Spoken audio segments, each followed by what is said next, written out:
दोस्तों, आज हम बात करेंगे हरियाणा की, जहां विकास की नई इबारत लिखी जा रही है। लेकिन इस बार कहानी में ट्विस्ट है। हरियाणा सरकार 6 नई इंडस्ट्रियल मॉडल टाउनशिप यानी आईएमटी बनाने जा रही है।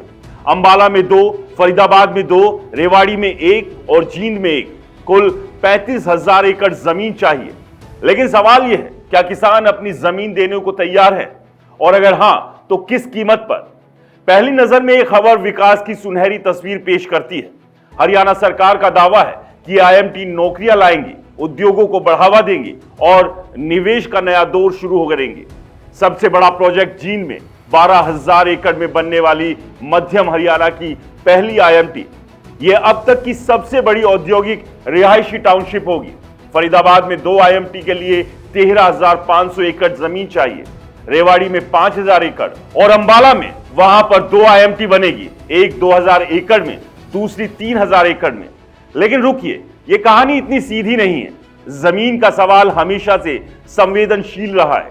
याद कीजिए 2010-2011 का वो दौर, जब भूपेंद्र सिंह हुड्डा की सरकार ने अंबाला के पंचखोरा साहिब समेत 6 गांवों में 1,852 एकड़ जमीन अधिग्रहण करने की कोशिश की थी। क्या हुआ? किसानों ने सड़कों पर उतरकर आंदोलन किया। तत्कालीन सांसद कुमारी शैलजा और विधायक अनिल विज भी उनके साथ खड़े थे। किसानों का गुस्सा साफ था, उपजाऊ जमीन छीनने की बजाय बंजर जमीन लो। आंदोलन इतना तेज हुआ कि सरकार को पीछे हटना पड़ा। अब 2025 में सरकार ने रणनीति बदली है। जबरदस्ती अधिग्रहण नहीं, बल्कि किसानों की मर्जी से जमीन लेने की बात हो रही है। हरियाणा राज्य औद्योगिक विकास निगम यानी HSIIDC ने ई भूमि पोर्टल लॉन्च किया है। किसान 31 अगस्त तक अपनी जमीन की पेशकश कर सकते हैं और खास बात, वो अपनी मर्जी से रेट भी मांग सकते हैं। लेकिन यहां पर भी पेच है। सरकारी अफसर कलेक्टर रेट और बाजार मूल्य के आधार पर मोल भाव करेंगे। अब सुनिए किसानों की आवाज। फरीदाबाद के बुआपुर गांव के सरपंच गिरिधारी लाल कहते हैं, कलेक्टर रेट तो बहुत कम है, प्राइवेट बिल्डर्स ज्यादा दाम दे रहे हैं, सरकार को बाजार रेट देना होगा। सतपुरा गांव की सरपंच पूनम के प्रतिनिधि अजय का कहना है, मार्केट रेट दो तब बात बनेगी। रेवाड़ी के पहलावास के सरपंच प्रतिनिधि महेश और खेड़ा आलमपुर के सरपंच नरेंद्र कुमार एक ही सुर में कहते हैं, किसान सर्कल रेट से 4 से 5 गुना दाम चाहते हैं। विकास के खिलाफ नहीं है, लेकिन उचित कीमत चाहिए। जींद की कहानी थोड़ी अलग है।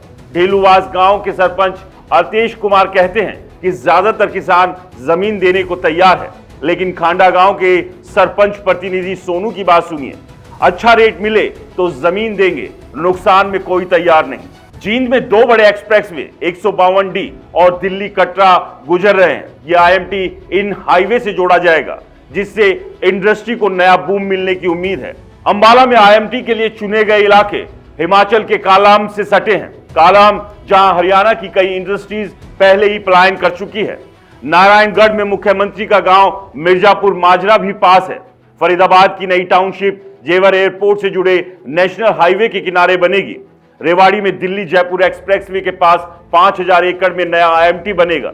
लेकिन सवाल वही, क्या किसान और सरकार के बीच कीमत पर सहमति बन पाएगी? किसान सर्कल रेट से 5 गुना ज्यादा दाम मांग रहे हैं। कुछ किसान किसी भी कीमत पर जमीन नहीं देना चाहते। विकास की इस रेस में क्या किसानों का हक मरेगा या सरकार उनकी बात सुनेगी?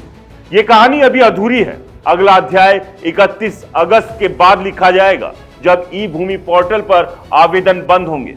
तो ये थी हरियाणा की धरती की नई कहानी, विकास और किसानों की उम्मीदों के बीच का टकराव। आप क्या सोचते हैं? कमेंट में बताइए। और हां, अगर आपको ये खबर पसंद आई तो लाइक, वीडियो को ज्यादा से ज्यादा शेयर और चैनल को सब्सक्राइब करना ना भूलें। नमस्कार।